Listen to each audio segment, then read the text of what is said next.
And welcome to this edition of AbbySays. Today I'm really excited for this one because we're talking about one of my favorite things ever. I could even go as far as to say it's probably my favorite version of Sailor Moon, PGSM, the live action version. One warning though, one singular warning.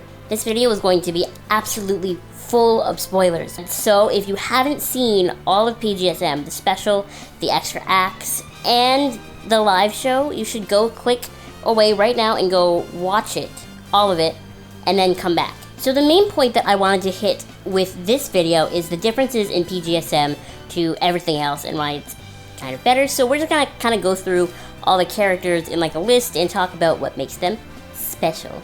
So first on my list of people I want to talk about is someone who went through probably the biggest change in PGSM from their other versions, and that is Motoki. Now what makes Motoki so cool in PGSM is he's gone from this sort of secondary background character to one of the main characters in PGSM. He's no longer just the cute guy that works at the arcade that Usagi has a crush on.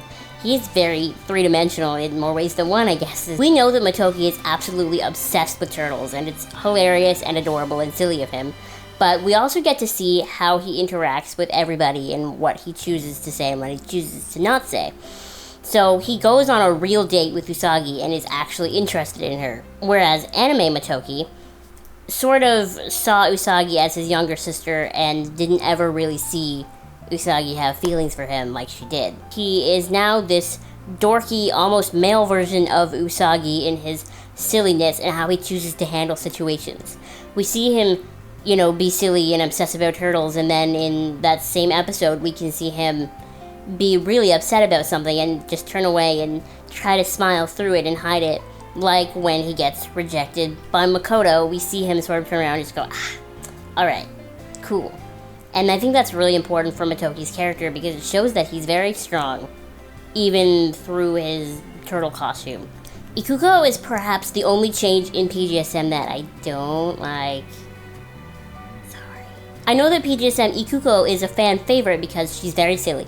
She's very funny. She's like the comic relief. And I do think that's funny and great, but I don't think it's right for Ikuko. I always loved the fact that Usagi, who is sort of flaky and silly and that sort of thing, I always loved that she had that sort of calm and very smart and very thoughtful mom, because it just seemed like the right kind of difference to make them have a really good mother-daughter dynamic. Whereas Ikuko is sillier and crazier than Usagi. Usagi is almost more mature than her sometimes, if that makes any sense. Sailor Luna was an addition to PGSM that wasn't anywhere else. I didn't really get Sailor Luna. I'm not gonna lie. I don't like Luna being a kid because Luna is supposed to be their mentor. By making her a kid and a sailor, I feel like you're taking all of that credibility of being a mentor and being this and that away from Luna. I didn't understand why they added that until I saw the live show, because all those kids in the audience love Sailor Luna. I understand now why she's there. I still don't like her as far as the storyline goes because I don't think it was a good change for Luna, but I get it now. I can respect Sailor Luna in the sense that the kids did really want a kid in the show. Another character that was added to PGSM is Mio. She is the worst ever. You hate Mio more than you hate Beryl, or you hate Wise Man and R, or you hate any of them, because Mio is that high school bitch. She is the Regina George of the Sailor Moon world because she acts like she's Usagi's friend and then goes behind her back to destroy her. As small and almost insignificant as her role is, I think she's really important because she adds that villain aspect that is relatable to normal people who haven't dealt with the Dark Kingdom and evil in that sort of sense. Now we're going to talk about probably my favorite characters in PGSM because they're just so like violently different than they are in any other version, and that is the Shitenu. Zoisite is really cool from the moment you meet him because Zoisite never ever really is that in love and falling at Beryl's feet. from the moment we meet Zoisite is I want to find Endymion. I want to bring Master Endymion back to us. I want to play the piano so I can see if Sailor V has the crystal, but really I'm looking for Master Endymion. The next Shitenu I want to talk about is Jedi. They took away that element from Jedi, in my opinion, that made him sexist and kind of a douche, and just gave him more teddy bear-like features. And I think that was a really, really good choice. Kunzite comes to us last in PGSM, but it's cool because he kind of becomes the leader of the Shitenu. I always felt like he kind of switches back and forth between what he wants and what he doesn't want. Do we follow Beryl or do we follow Endymion and blah, blah, blah.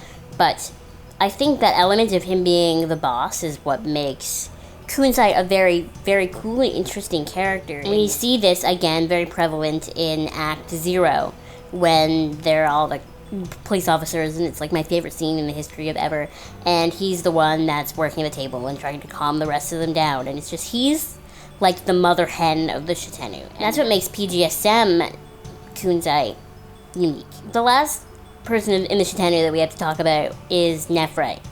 Now, Nephrite is probably the biggest of the Shitenu in PGSM. He's in almost every episode. What's cool about PGSM Nephrite specifically is there is almost nothing the same between him and any other version of Nephrite ever. He looks nothing like them. He talks nothing like them. He's very angry all the time, and that's not really a Nephrite trait, but it really works with this guy. Nephrite manages to stick around almost the whole time until Queen Beryl finally does off him in the most ridiculous way. But that is when Nephrite becomes a lot of people's one of their favorite characters, because human Nephrite becomes the janitor at the karaoke bar that Motoki works at and the Inner Senshi use as their base. And that's when he's really funny, and it makes you want to see him more and more. The other addition to Nephrite's character that I think is really interesting, because we definitely never get this between the two of them, at least any other time ever, is his little crush on Amy. It's very neat that Nephrite is, the night and she is the day. He's very angry and very mad and very this and very that, and she's very sweet and very gentle. It's a very cool contradiction, and then we know that in the manga's canon, and in the most recent Mew at least, it's supposed to be Amy and Zoisite. So this addition of Amy and Nephrite is something that's very dynamic and very neat and unique to PGSM, and I really like it. If you don't agree with me and you don't like the Shitenu, I'm going to assume you haven't seen the live stage show for PGSM, so you go right now and you watch it. At least just the Shitenu's part. There's one video for it. It's on YouTube, I know it. And just watch that section and you will change your mind. So now we're on to the inners. First up is Minako.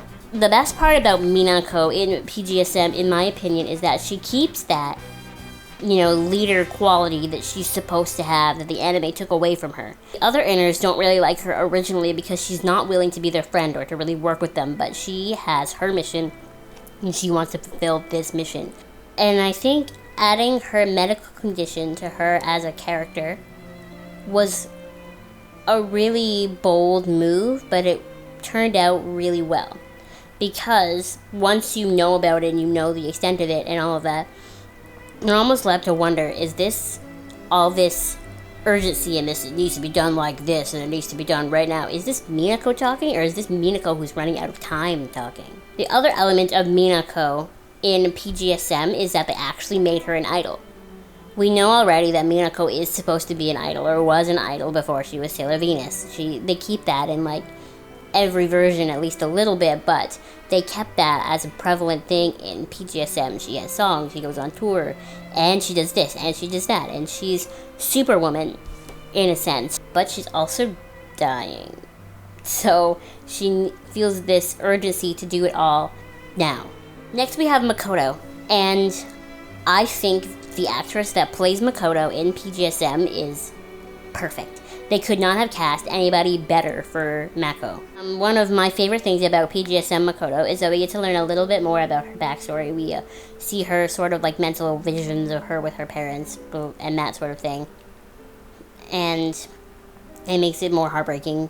But I think it's really important to know the extent of that, because in every other version it's just sort of hinted at, like, oh, my parents died.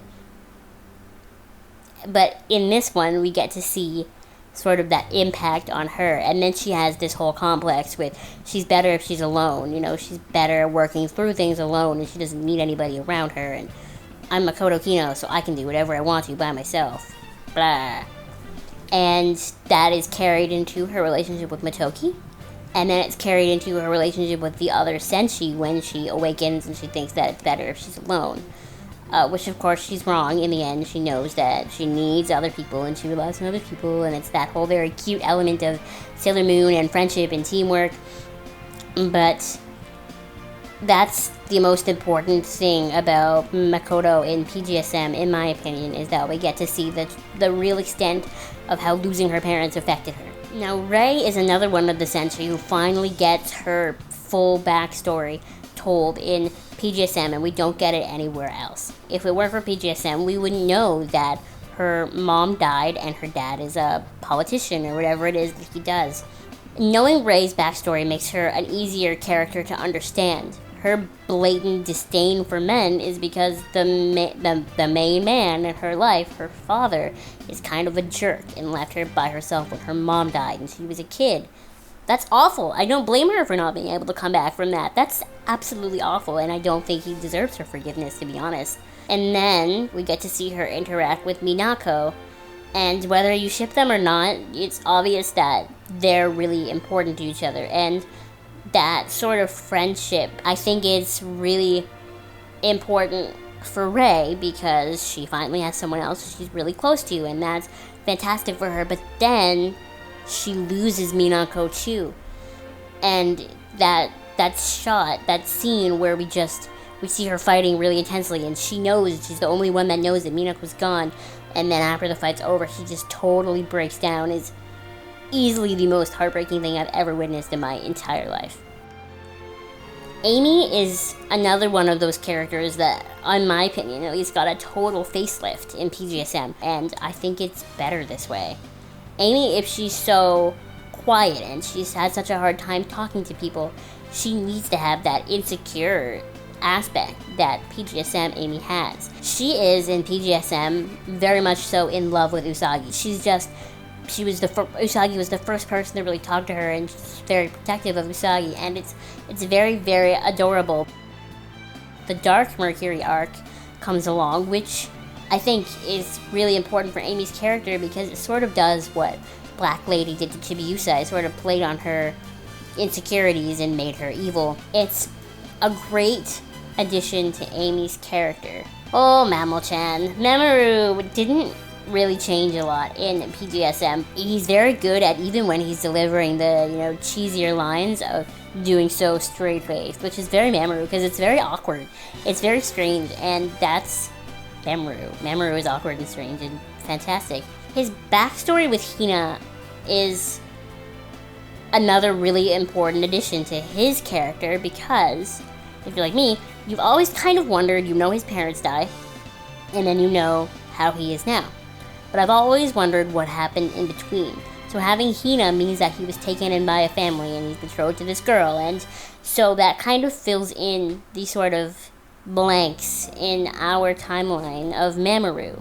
Obviously, the last person we have to talk about is none other than Miss Usagi herself, and not only Usagi, but Princess Serenity. The real change is with Princess Serenity, because in every other version of Sailor Moon, Princess Serenity is, past life Usagi, but you're just sort of left to assume that they're the same person. They're very similar, and they have the same morals and the same ideals and all of that. Whereas in PGSM, Princess Serenity, even though she is Usagi at her core, she is different. She would rather a world that doesn't have Endymion not exist, whereas Usagi understands that there are more important things than her.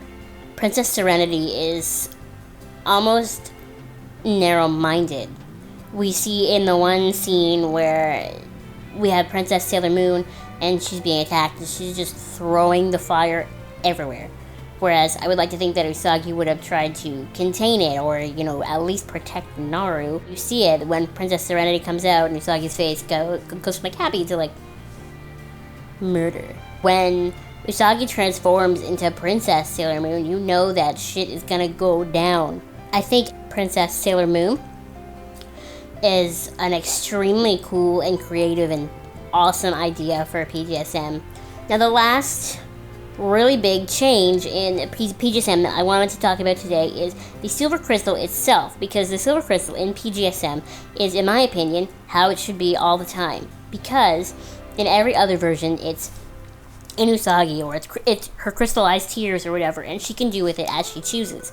But in PGSM, because it's part of her, it's influenced by her, it's influenced by how she feels and her emotions. That only makes sense if it's inside of her, if it's her tears, if it's whatever part of her. Shouldn't it be affected by her? So Usagi has to go through this like super emotionally grueling training of not showing your emotions and being strong. She needs to try to keep the silver crystal on lockdown. Now, we're going a little bit longer here than I ever mean to, and we're almost done, but it wouldn't be a vlog of mine if we didn't at least talk about the music once. And so all I have to say here is that the music in PGSM is really good. If you haven't invested in or downloaded any of the soundtracks, you need to do that. The music in PGSM is all really, really happy, peppy pop songs. And even if sometimes they deal with, things that aren't happy, peppy pop, it always sounds like happy, peppy pop. My favorite songs would have to be Change of Pace, C'est La Vie, obviously, and then Lovely Yell, which is one of Makoto's songs. I love it a lot. I don't even know why. It's just lots of fun. And so, yeah, sorry this video is a little bit longer today than they usually are. I'll try to keep that in check next time. Thank you guys so much for watching. Don't forget to like below and subscribe, and we're blogging on Tumblr, and follow me on Tumblr, exosailormars.tumblr.com. And if you have any questions or comments or concerns or ideas for future vlogs or literally anything ever, you can shoot it to me over there and we'll chat. So I love you guys. Thank you. See you next time.